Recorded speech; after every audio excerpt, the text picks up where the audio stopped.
Berdasarkan berita dari kantor berita lokal di Damaskus, untuk pertama kalinya dalam 10 tahun terakhir, gambar Bunda Maria dari Kazan yang disimpan di Soufani Damaskus, di rumah sepasang suami istri Kristen, mulai mengeluarkan minyak lagi. Dengan jeda 1 tahun pada tahun 1985 sampai tahun 1986, minyak mengalir dari gambar tersebut hingga terakhir pada tanggal 26 November tahun 1990.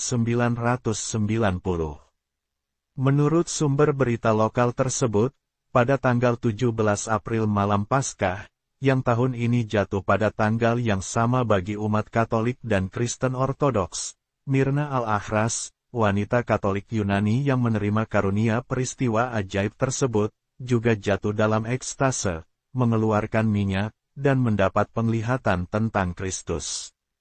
Dalam ekstasenya, ia menerima pesan ini. Luka-luka yang berdarah di bumi ini sama dengan luka-luka di tubuhku, karena penyebab dan pelakunya sama, tetapi bergembiralah, karena nasib mereka akan sama seperti nasib Yehuda. Soufani adalah sebuah kawasan di Damaskus yang terletak di antara pusat dengan pinggiran kota, tidak jauh dari gerbang Thomas, Bab Tuma. Pada tahun 2001, sebulan sebelum kedatangan Paus Yohanes Paulus II, gambar ajaib Bunda Maria dari Kazan, mulai mengeluarkan minyak murni lagi. Ini terjadi setelah 11 tahun Mirna Al-Akhras, yang menikah dengan seorang pria penganut Kristen Ortodoks, mengalami penampakan Sang Bunda Perawan. Tidak hanya itu, Mirna juga menerima luka suci Kristus, luka stigmata muncul di kaki, tangan, dan di sampingnya, sebagaimana dikonfirmasi oleh 8 dokter. Luka yang terbuka pada sore hari, sembuh pada pukul 11 malam, di malam yang sama. Sang Bunda Perawan menampakkan diri kepadanya di luar rumahnya sendiri. Mirna menceritakan bahwa sang perawan menyampaikan pesan kepadanya bahwa umat Kristen harus berdoa untuk perdamaian, saling mengasihi, dan berdoa untuk persatuan gereja-gereja Kristen. Dan berikut ini kisah perjalanan keajaiban seorang Mirna Al-Akhras. Ini adalah sejarah singkat ikon Our Lady of Kazan atau Bunda Maria dari Kazan, yang replika gambar ikon tersebut mengeluarkan minyak murni di rumah Mirna di Damaskus. Our Lady of Kazan adalah ikon berupa gambar lukisan Bunda Maria dan putranya Yesus, yang dihormati oleh Gereja Ortodoks Rusia. Sejak abad ke-17, Perawan Maria telah dihormati sebagai Sang Pembebas Rusia, dalam bentuk ikon yang ditemukan secara ajaib pada tahun 1579, di Kazan. Pada awal abad ke-18, setelah kemenangan Telak Peter yang agung atas tentara Swedia, di mana ikon tersebut dikibarkan sebagai panji kemenangan, akhirnya dibangunlah sebuah katedral untuk menghormati Our Lady of Kazan, di Lapangan Merah di Moskow. Ikon tersebut dihormati di sana hingga tahun 1721, setelah itu dipindahkan ke Saint Petersburg, ibu kota baru. Mundurnya Napoleon dari Rusia, juga dikaitkan dengan perantaraan Our Lady of Kazan. Setelah Revolusi Oktober tahun 1917, ketika di Portugal, beberapa bulan sebelumnya, 3 anak baru saja berbicara tentang perlunya pertobatan Rusia, banyak tempat suci dilucuti dan dicabut kesuciannya. Katedral Our Lady of Kazan, yang kehilangan ikonnya selama 2 abad, dihancurkan pada tahun 1936. Ikon tersebut tidak diragukan lagi menghilang selama penjualan benda-benda keagamaan. Tiba-tiba, ikon tersebut muncul kembali pada tahun 1970. Seorang biarawan Jesuit dari San Francisco, Amerika Serikat, Rektor Pusat Katolik Rusia Our Lady of Fatima, mengambilnya kembali setelah disiapkan untuk dijual. Ikon tersebut dibeli dengan persetujuan para pendeta Ortodoks yang telah dimintai pendapatnya, kemudian dipindahkan ke Fatima pada tanggal 21 Juli tahun yang sama dengan tanggal ulang tahun Our Lady of Kazan, menurut kalender Julian. Ikon tersebut saat ini berada di Kapel Bizantium di Fatima. Di Saint Petersburg, kota Santo Petrus, ada gereja yang didedikasikan untuk Bunda Maria dari Kazan, yang diubah, di bawah komunisme, menjadi Museum Ateisme. Pada tanggal 1 Mei tahun 1994, Minggu Paskah bagi umat Ortodoks tahun itu, gereja tersebut ditabiskan kembali kepada Our Lady of Kazan, dan dibuka kembali untuk ibadah. Sebuah salib besar ditempatkan secara spektakuler di kubah gereja sehari sebelumnya, dengan bantuan helikopter. Setelah tanggal 4 November tahun 1990, pembangunan kembali katedral diulang, dengan restu Ortodoks, di tempat yang sama dengan yang lama, di Lapangan Merah. Mary Courbet Al-Ahras, yang biasa dipanggil Mirna di keluarganya, lahir di Damaskus pada tahun 1964, dari ayahnya seorang Katolik Melkit Yunani, dan ibunya seorang penganut Ortodoks Yunani.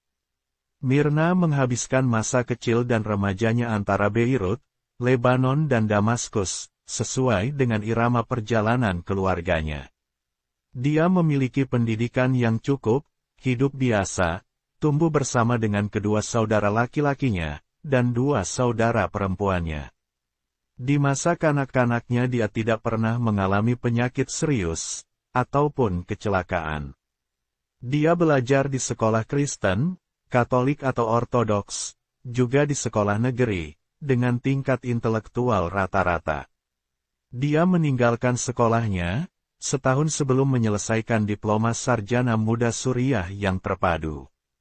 Pengetahuan agama Mirna masih sangat mendasar, karakternya periang. Di usia 18 tahun dia menikah dengan Nicholas Nazour, seorang penganut Ortodoks Yunani.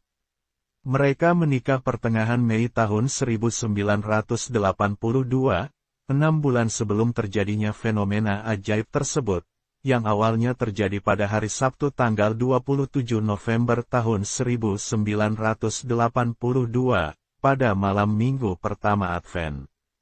Pada tanggal 22 November tahun 1982, hari itu Mirna, seorang wanita biasa-biasa saja dan baru saja menikah beberapa bulan, pergi ke rumah Laila saudara iparnya, yang sedang sakit parah. Mirna ikut berpartisipasi dalam doa bersama yang diinginkan oleh ibu mertuanya, seorang wanita yang sangat religius, seorang Kristen Ortodoks. Mirna bergabung dengan sekelompok wanita pinggiran kota Damaskus Soufani, termasuk Ibu Leila, kakak perempuan, istri dari saudara laki-lakinya Mirna, beberapa teman dan tetangganya dari agama yang berbeda, semua berkumpul dalam doa, di samping tempat tidur Leila, yang sakit parah. Saat mereka berdoa, tiba-tiba Mirna merasakan bahwa tubuhnya menggigil, seolah-olah ada kekuatan yang keluar dari dalam dirinya.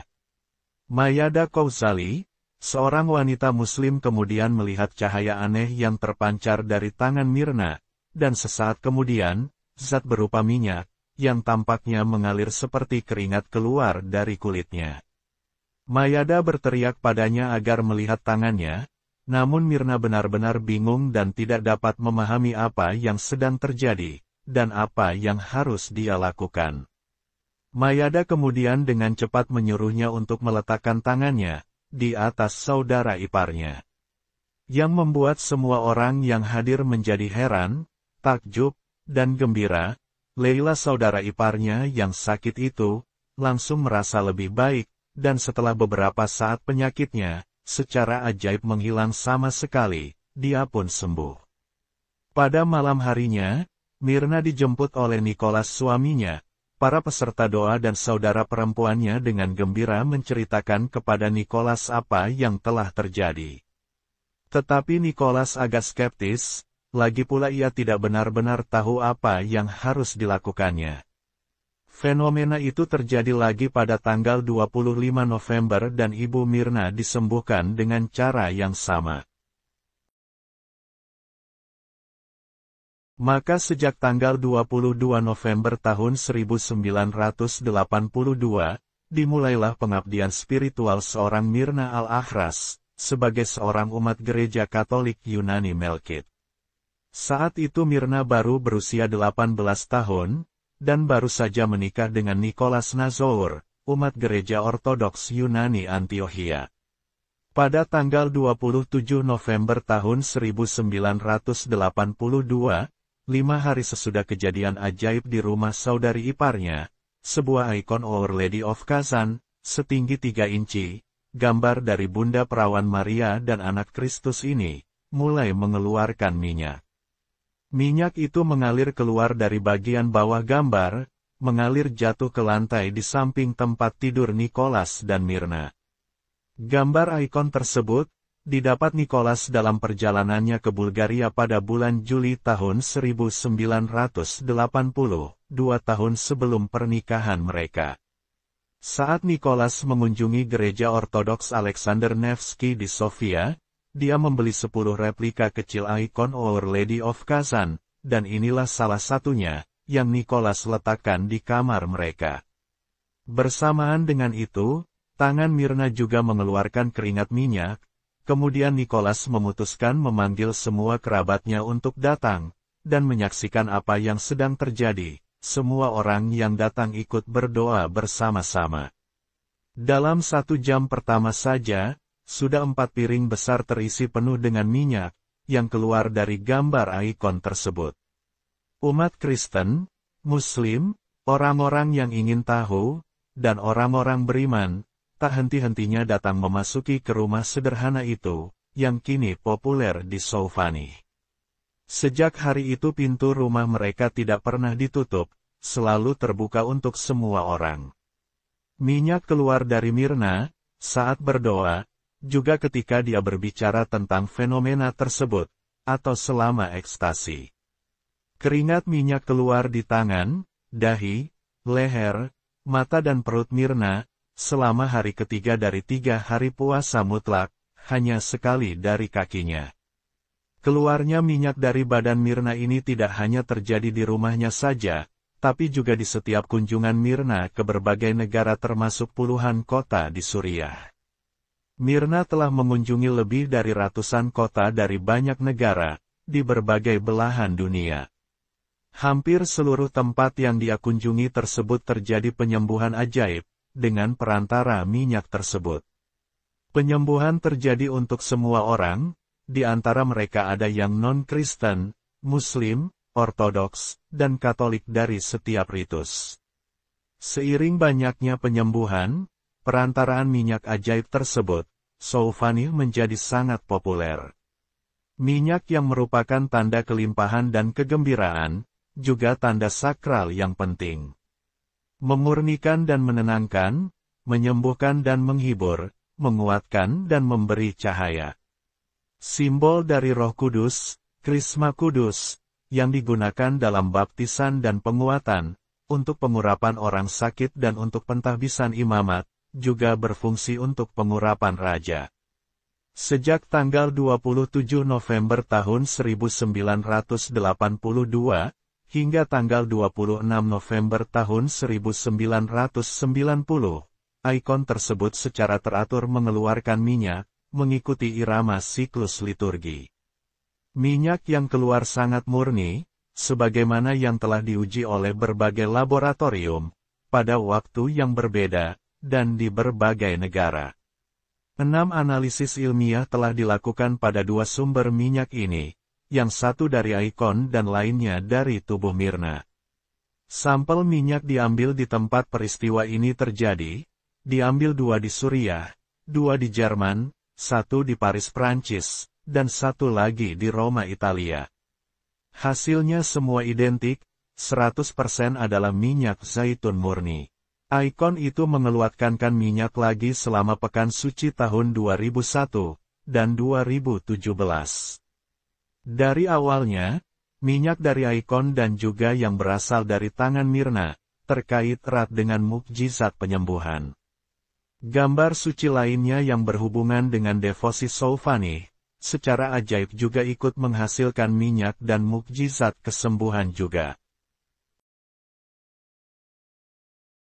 Suriah, terutama pada tahun 1980-an, adalah negara yang sangat ketat, selalu ada mata dan telinga di mana-mana, pemerintah mencurigai setiap isu yang berkembang di masyarakat. Apalagi setelah adanya percobaan kudeta di Hama, yang berhasil mereka gagalkan.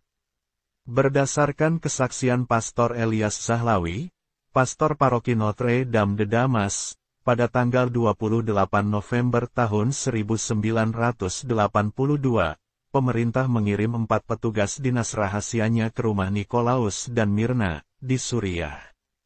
Seorang dokter datang bersama 2 petugas yang menyamar, berbaur dengan orang banyak, dan 2 orang lainnya memperkenalkan diri secara terbuka.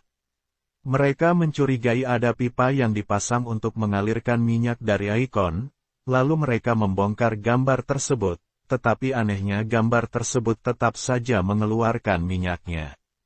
Dengan hati-hati mereka mengembalikannya, lalu meminta Mirna untuk mencuci kedua tangannya di hadapan mereka, karena mereka juga mendengar bahwa tangan Mirna juga mengeluarkan minyak. Hal itu telah dilakukan, di hadapan kedua orang ini, kemudian Mirna mengeringkan tangannya dengan handuk dan mereka memberinya beberapa tisu. Setelah mengeringkan tangannya, Mirna diminta oleh mereka untuk mulai berdoa lagi. Seketika itu juga, kedua tangan Mirna pun terlumuri minyak lagi, mereka lalu meraih tangan Mirna, dan mengusap telapak tangannya.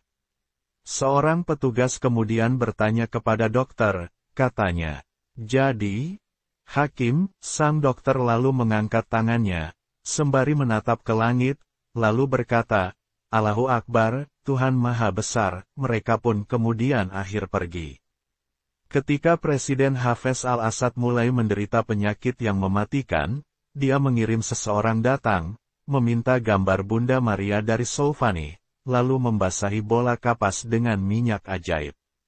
Mirna menulis beberapa kata yang tidak diketahui orang, di belakang gambar, ia lalu menambahkan sepotong kecil kapas, semuanya dibawa ke kantor kepresidenan, mereka menganggap bahwa Mirna berjasa memperpanjang umur sang pemimpin tersebut.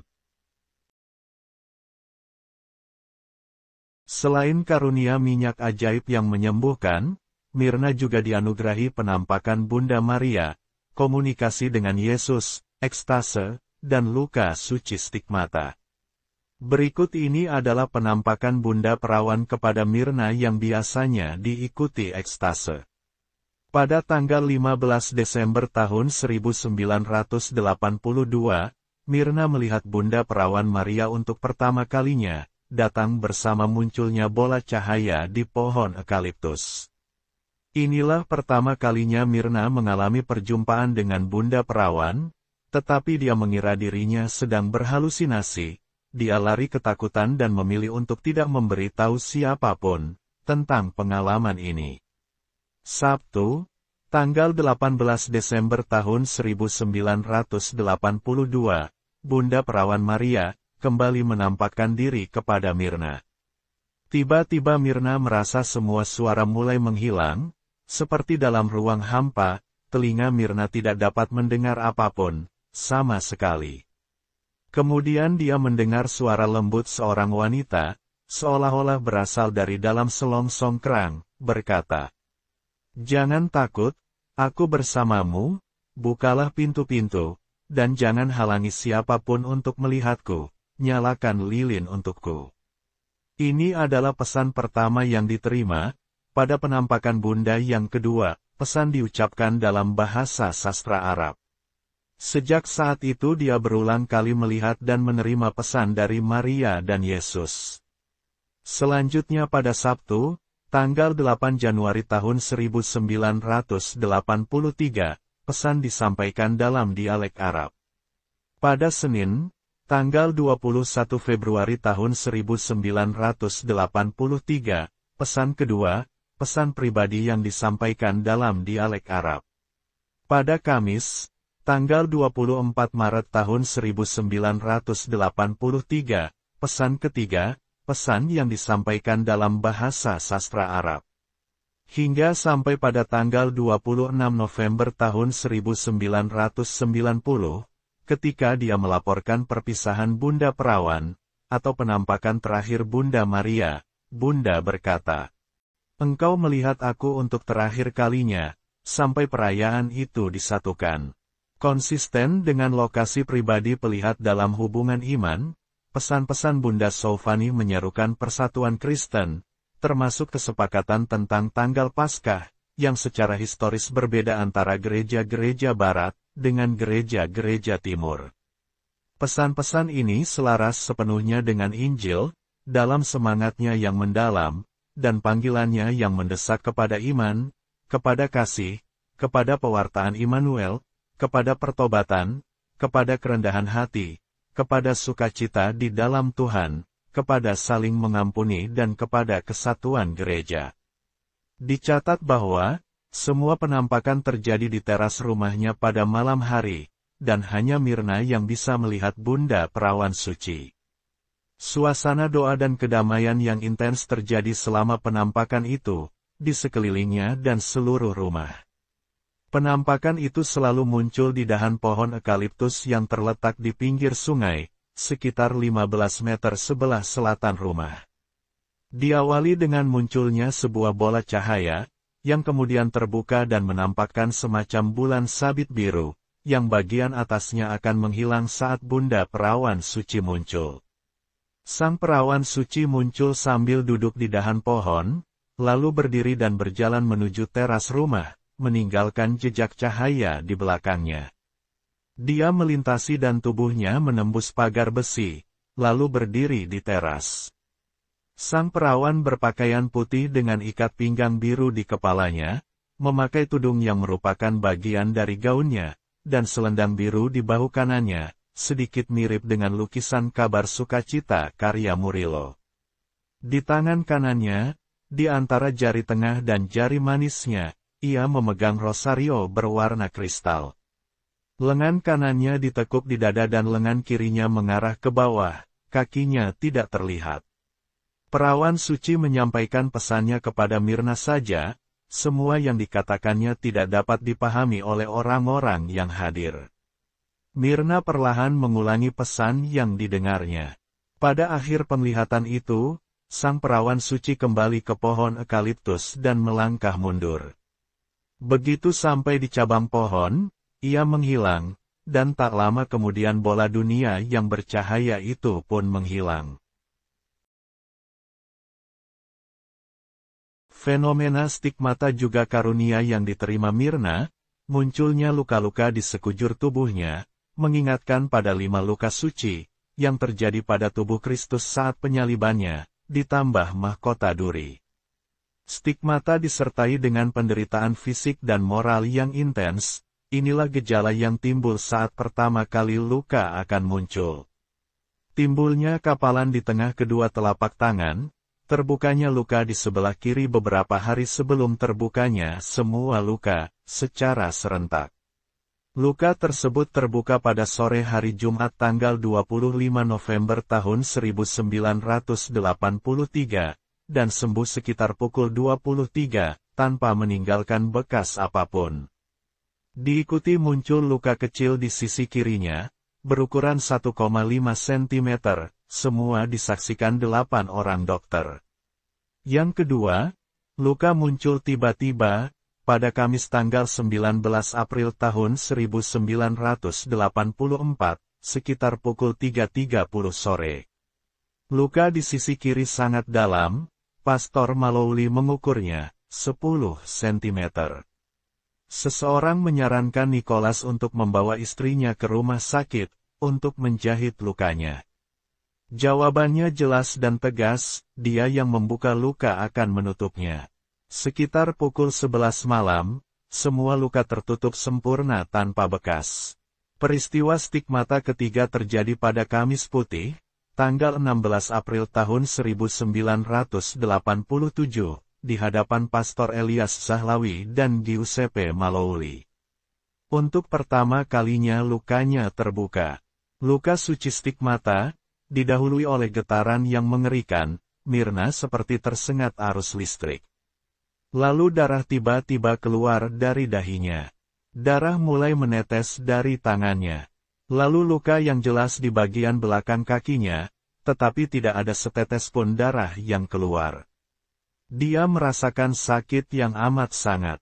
Setelah beberapa detik dia mengerang kesakitan dan menyentuh dadanya, ditemukan luka sepanjang 2 cm. Terlihat tetes darah pertama kalinya menyemprot dari dahi Mirna, tempat luka terbuka untuk pertama kalinya. Luka di sisi kirinya berukuran 12 cm. Seorang ahli biologi Prancis, Nyonya Genevieve Antakli, mengukurnya dan menyebutnya sebagai goresan. Luka ini terbuka sekitar 10 menit setelah luka lainnya, dan menutup sepenuhnya pada keesokan harinya. Kedua dokter bedah yang ada di lokasi tidak menyentuhnya. Luka-luka lainnya, yang menjadi sasaran pengujian, membutuhkan waktu berhari-hari untuk sembuh. Luka di dahi, tangan dan kakinya sembuh tanpa menggunakan obat-obatan. Tidak seorang pun pernah menggunakan disinfektan untuk membersihkan luka. Uskup Agung Meger Stefanos Haddad, Ortodoks Yunani, melihat stigmata pertama. Dia duduk di samping Mirna selama sekitar 1 jam. Uskup Agung Katolik Suriah, Monsignor Giuseppe Mounayer, bersaksi mengenai adanya stigmata kedua. Pastor Nicholas Balbaki, seorang ahli bedah dan pendeta Ortodoks Yunani, melihat dan menyentuh stigmata ketiga. Setelah pembukaan stigmata ketiga, 2 ahli biologi Prancis Genevieve dan suaminya Jean-Claude Antakli, serta 2 ahli bedah Louis Kawa dan Giorgio Mesmar, hadir di tempat. Kecuali stigmata tanggal 25 November tahun 1983, peringatan pertama teramati bahwa stigmata terbuka hanya saat umat Katolik dan Ortodoks merayakan Paskah bersama. Pada tahun-tahun lain, tidak terjadi apa-apa, bahkan setetes minyak pun, baik selama Paskah Katolik maupun Paskah Ortodoks. Pada Kamis Putih tahun 1990, stigmata terbuka dalam 3 tahap, pukul 11.14 luka di dahi berjumlah 5 buah, pukul 13.26 luka di tangan dan kaki, pukul 13.31 luka di sisi kiri berukuran 12 cm. Kemudian, pada tanggal 26 November tahun 1990, pada ulang tahun ke-8, Bunda Maria menyampaikan pesan yang saya kutip sebelumnya. Oleh karena itu, dalam pesan kedua ini setelah pesan terakhir yang disampaikan oleh putranya pada Sabtu Suci tahun 1990, Bunda Maria juga menyampaikan kepada Mirna bahwa ia tidak akan lagi menemuinya sampai hari raya Paskah dipersatukan. Di Soufani, fakta fisik yang nyata, minyak yang menetes dari ikon ajaib, stigmata, dan ekstase berhenti pada tanggal 26 November tahun 1990, yang merupakan peringatan 8 tahun terjadinya fenomena tersebut. Dalam ekstasenya, Mirna berjumpa Bunda Perawan Suci atau Tuhan kita Yesus Kristus. Memasuki ekstase biasa Mirna didahului dengan keluarnya minyak dari tangan, wajah, dan lehernya. Saat ia hendak melihat Kristus, minyak juga keluar melalui matanya yang terasa panas, sebelum ia memasuki ekstase. Periode ini diikuti oleh ekstasi itu sendiri, yaitu keadaan terlepas dari dunia luar. Selama tahap ini, Mirna tidak dapat melihat, mendengar atau menyentuh sensasi, dan tubuhnya menjadi kaku. Dia melihat Kristus dalam wujud seseorang yang dibuat berdasarkan perkembangan cahaya, tetapi tanpa membedakan wajahnya. Kasus ini tidak terjadi pada perawan suci. Ketika setelah melihat Kristus, untuk kembali ke keadaan normalnya, dia butuh waktu lebih lama, sebelum ia mendapatkan kembali penglihatannya yang normal, cahaya batin mencegahnya melihat apapun. Dia berada dalam kondisi ini selama 72 jam berturut-turut, dari tanggal 26 hingga tanggal 29 November tahun 1984. Seringkali, ia dijaga hingga 4 dokter, selama ekstasi ini. Sejumlah tes medis dilakukan terutama pada penglihatannya, sensasi dan refleksnya, semuanya negatif. Durasi ekstasi bervariasi antara 5 hingga 90 menit, sedangkan untuk 2 ekstasi pertama pada Senin tanggal 24 Oktober tahun 1983, waktunya tidak dihitung. Kebanyakan ekstasi ini difilmkan dalam kaset video. Dan berikut ini fase-fase ekstase Mirna Al-Akhras, yang dicatat dalam 4 periode.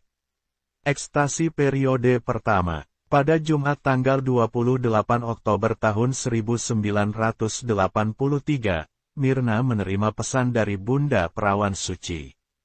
Pada Jumat, tanggal 4 November tahun 1983, Mirna menerima pesan dari Bunda Perawan Suci. Pada Jumat, tanggal 25 November tahun 1983, Mirna menerima pesan dari Bunda Perawan Suci. Pada Kamis, tanggal 31 Mei tahun 1984, hari kenaikan Maria, Mirna menerima pesan Kristus. Pada Jumat, tanggal 7 September tahun 1984, Mirna menerima pesan dari Bunda Perawan Suci.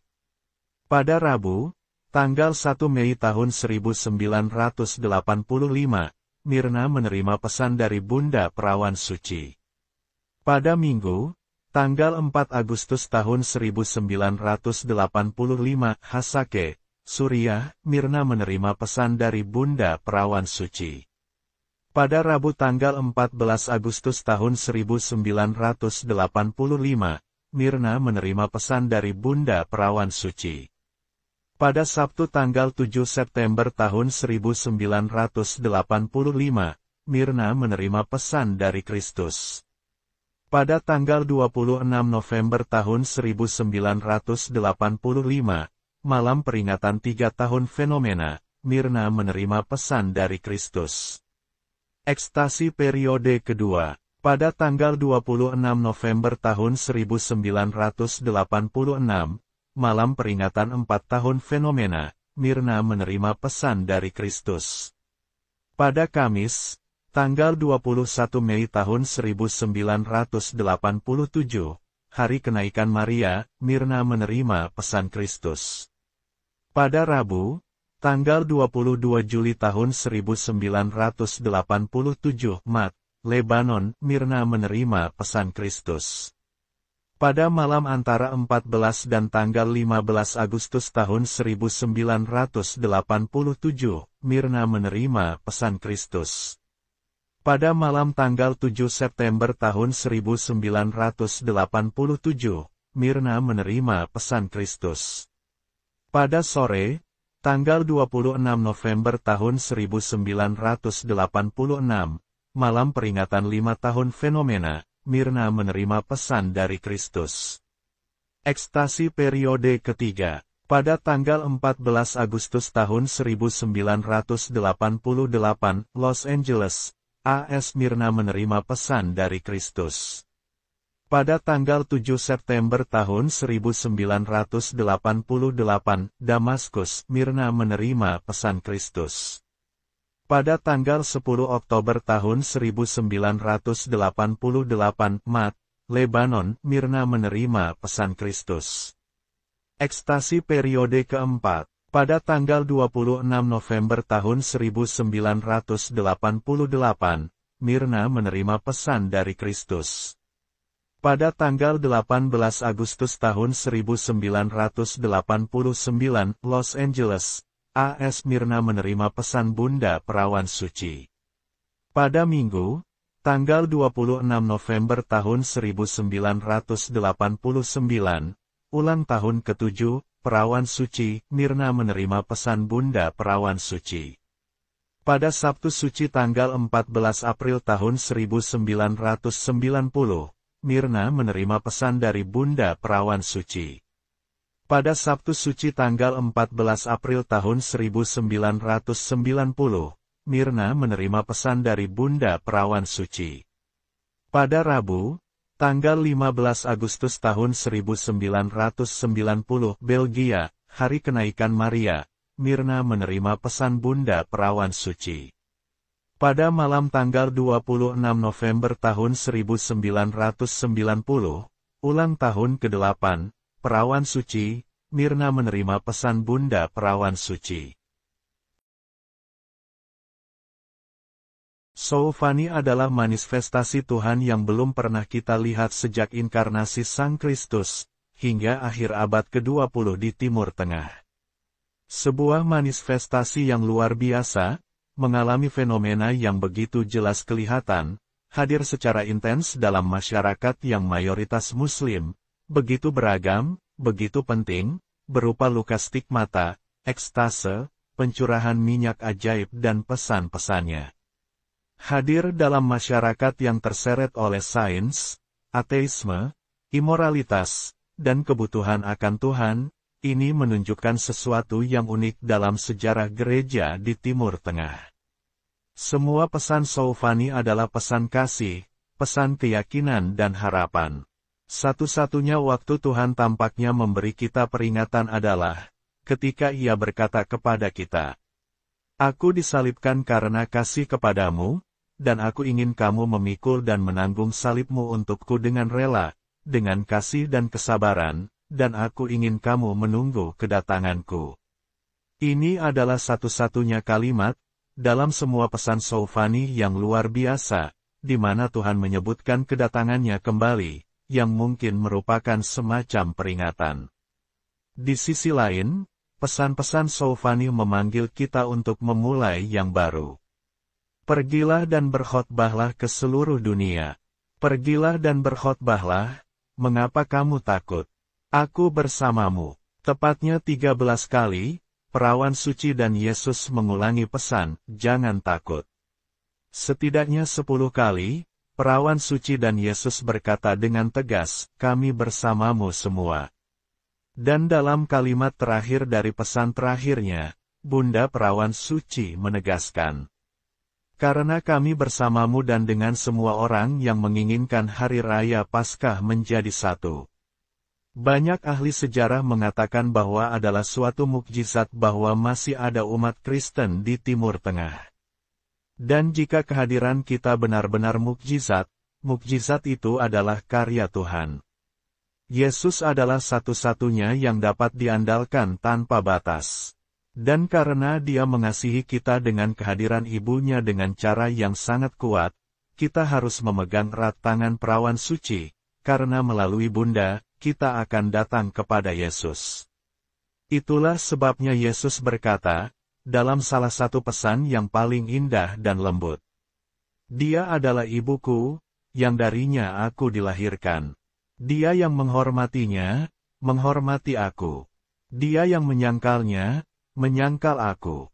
Dan dia yang meminta sesuatu darinya memperolehnya, karena dia adalah ibuku.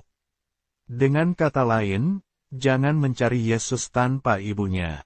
Oleh karena itu, ini adalah panggilan serius yang ditujukan kepada gereja, untuk membebaskan dirinya dari semua yang tidak saleh.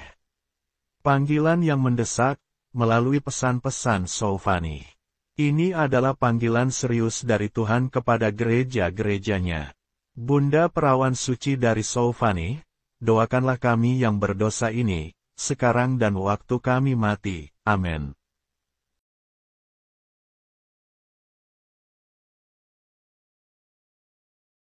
Terima kasih sudah menonton. Untuk kelangsungan channel ini, jangan lupa subscribe, like jika menyukainya, share jika bermanfaat, dan komen. Tuhan Yesus memberkati. Amin.